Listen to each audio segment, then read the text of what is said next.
ખ્યાલ આવજો બેટા.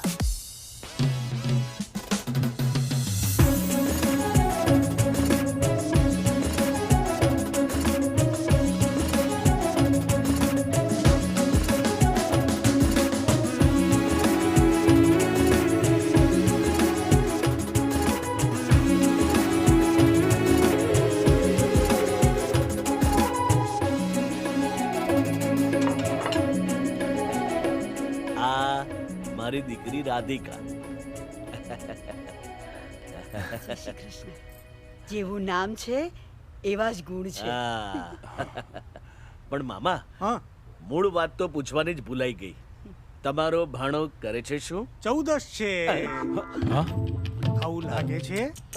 ના ના, એક નંબરનો સીધો છોકરો. સવારે પપ્પા જોડે ખેતરે જવાનું અને સાંજે પાછા આવવાનું.